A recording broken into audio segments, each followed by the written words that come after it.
Merci, Monsieur le Président, Madame la Ministre, Messieurs les ministres, Messieurs les présidents de commission, Mesdames et Messieurs les rapporteurs. Vous êtes nombreux, Commission des Finances, Commission Affaires économiques, Commission Développement durable et aménagement du territoire. Monsieur le rapporteur général, mes chers collègues rapporteurs et mes chers collègues, le bilan de l'année 2024 nous montre une nouvelle fois le caractère irréversible des mutations induites par le changement climatique. Nous sommes également confrontés à un contexte économique particulier et l'état de nos finances nous oblige à réduire nos dépenses publiques. Depuis le début, le groupe Les Indépendants tient une ligne claire. L'État doit se recentrer sur ses missions régaliennes auxquelles il faut ajouter la santé, l'éducation, l'environnement et les investissements pour l'avenir. Les économies doivent par ailleurs se concentrer en priorité sur les dépenses de fonctionnement, non sur notre capacité à investir, indispensable pour anticiper et prévenir les défis de demain. C'est ici tout l'enjeu de cette mission. Cela a été rappelé, le montant 15,2 milliards d'euros pour cette mission, 37 000 environ ETP. Si l'État ne peut pas et ne doit pas tout faire, il y a certains sujets qui, par leur nature et leur ampleur, ne peuvent être menés que par lui. Il en va ainsi des dépenses pour les infrastructures de transport, l'énergie ou l'écologie. Ce sont des investissements collectifs d'avenir.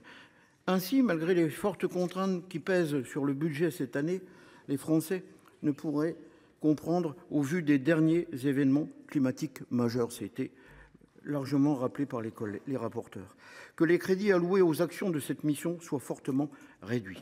Nous ne diminuerons pas donc davantage les crédits de cette mission au vu des efforts déjà importants demandés. En premier lieu, les baisses de crédits de l'ADEME et de l'OFEB, sans remettre en cause l'importance de leurs actions, des économies doivent être faites dès qu'elles sont possibles. Il ne faut pas se tromper de débat. Comme nous l'avons observé ces derniers jours, nous ne sommes pas là pour édicter la feuille de route de ces opérateurs, mais bien pour reconnaître l'importance du travail qui est mené. La décarbonation de notre économie, notre sécurité énergétique et notre adaptation au changement climatique sont indispensables. Pour faire face aux enjeux de demain, nous devons investir aujourd'hui. Nous partageons les interrogations de la rapporteure concernant le nombre d'ETP. Le budget a fortement augmenté ces dernières années. Il est normal d'être attentif et exigeant quant aux résultats. Nous devons pouvoir évaluer précisément ce qui est réalisé et si des économies sur le fonctionnement semblent réalisables, faisons-les. Également, les moyens de la stratégie nationale biodiversité SNB et le fonds vert connaissent de fortes baisses dans ce PLF. En 2024, la SNB avait connu une forte hausse de ses crédits et nous pouvons entendre que dans un contexte tendu, des économies doivent être trouvées. Pour autant, la biodiversité ne doit pas être reléguée au second plan. De la même manière, que dire aux collectivités à qui on demande d'accélérer la transition écologique tout en supprimant les crédits du fonds vert?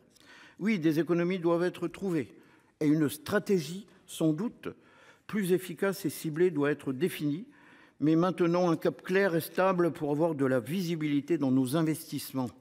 De fortes baisses sont à noter pour le programme 174.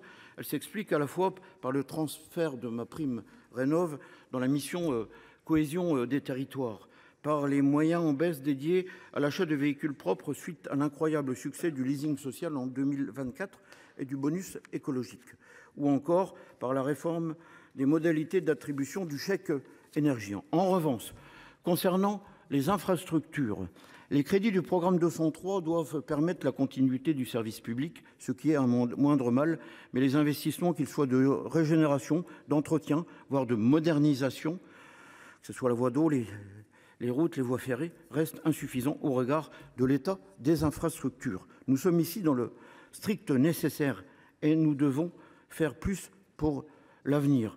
Je dirais quelques mots sur le ferroviaire, un sujet qui me passionne depuis de nombreuses années. Nous avons dans notre pays un patrimoine ferroviaire exceptionnel. Les gares, les ouvrages d'art, les ponts, les tunnels, les viaducs, ne pas oublier aussi les lignes classiques en dehors du TGV.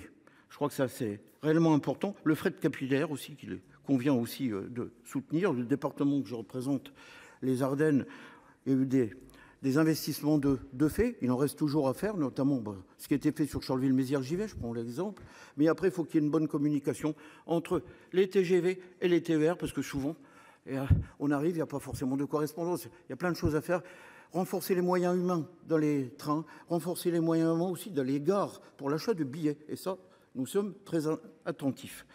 Donc voilà, un petit peu les quelques mots. Enfin, nous devons renforcer notre capacité à prévenir les risques naturels majeurs, la prévention, une économie future. C'est pourquoi nous soutenons un recentrage des fonds du programme 181 pour les mesures de prévention comme le fonds Barnier. Voici donc ces éléments de cette mission tentaculaire, compliquée et essentielle pour notre avenir. Encore une fois, notre groupe soutient une baisse de la dépense publique, mais pas de l'investissement pour demain. Les efforts demandés ici sont déjà suffisamment conséquents. Je vous remercie.